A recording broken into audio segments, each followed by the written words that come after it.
Hello and welcome to my latest weekly video news from Madison's. Well, I've returned from a week away skiing in the Alps and the market is feeling good. So February half term would normally be quite quiet, but we agreed 3 offers last week, which is great news. And the diary I've come back to is looking very busy, and that correlates to what Rightmove's latest house price index data has said, which is showing that made me laugh actually. The average price of properties coming to market has gone up by £16.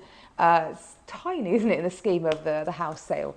And they feel that's showing that there are sellers, this is a sign that sellers are now heeding their agents' advice and not being too bullish with the market, the prices they go to market with. They are understanding the market isn't what it was last year, that heat has come off the market and you need to be a lot more realistic. And if you are realistic, there is a real alignment between buyer and seller expectations and you get deals agreed. So the market continues to look good. Prices might drop a little bit this year as those mortgage costs start to work their way through to a buyer's budget. And of course, we'll see the true test of that next month.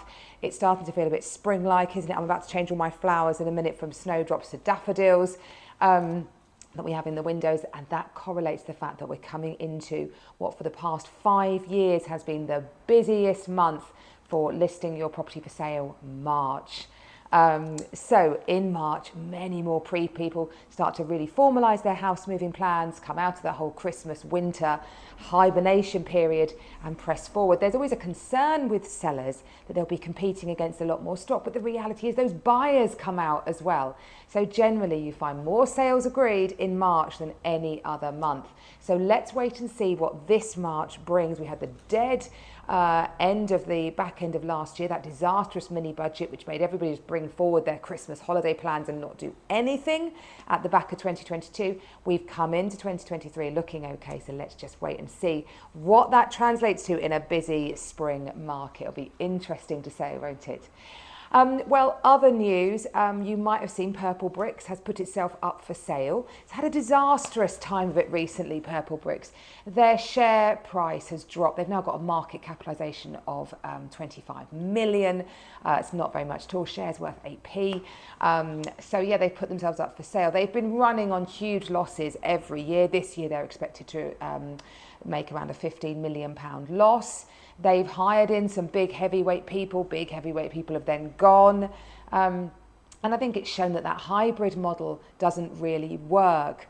They either, I think, need to go to being pure online for people who want to do it themselves, understand what that comes with and what that looks like, but want a really low cost offering, or go to a more full traditional mode. There's no doubt they'll be bought by someone who'll pick out the bones of their brand, make what they can from it. But yeah, that hybrid model just shows that running an estate agency is really expensive. And if you don't charge a decent fee, you just simply can't deliver the service. You don't get the results. You don't sell people's most valuable assets. And it can all go a bit disastrously wrong. I think it's also shown as well that for many people, they don't want their house to be associated with a cheap brand. Certainly in my area, Purple Bricks never really made a mark on the market at all. People instead like a nice kudos brand to sell their property, which is what I like to think we have here at Madison. So let's see what happens to Purple Bricks. They're up for sale and who knows what. Now, before we had Brexit, the pandemic, a war in Ukraine, I used to record these vlogs every week. I have done for many, many years now. And I would look for many stories to bring you. And I would always enjoy a story about Japanese knotweed. Because it was one of the only things that came up in the news headlines back in those days that we take for granted now.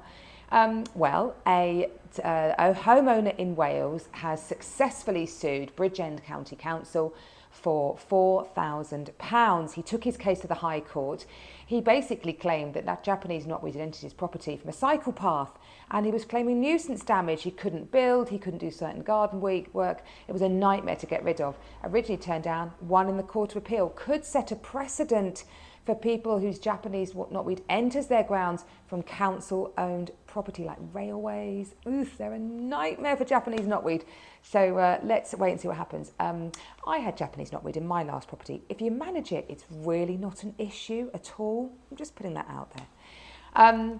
Well, before I go and talk about a property we've launched, I just want to say a deep thank you and farewell to the lovely Charlotte and Holly of Zero Waste. They have sat opposite us now for 3 years here on the Pantiles.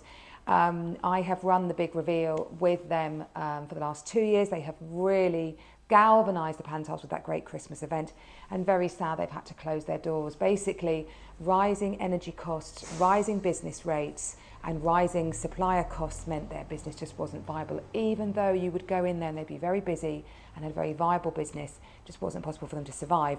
I'm devastated they're leaving the Pantiles, I can't deny. I went and saw Charlotte yesterday and we had a little weep together. So I want to wish them all the very best for what they did and thank them personally for me for everything they brought to the Pantiles. Well, just to end with a property we've launched on Boyne Park. It's a development of flats. We have got 12 flats that we have launched. They are ranging from price from sort of 245,000, a mixture of 1 and 2 bedrooms. You get allocated parking. They are a combination of a refurb and a new build, and they are presented beautifully. Obviously, no one would chain because they are developers. So if you are interested in any of those, please give us a call. We'll be arranging an open day very soon. I hope you have a great week. I look forward to seeing you next week. Bye-bye.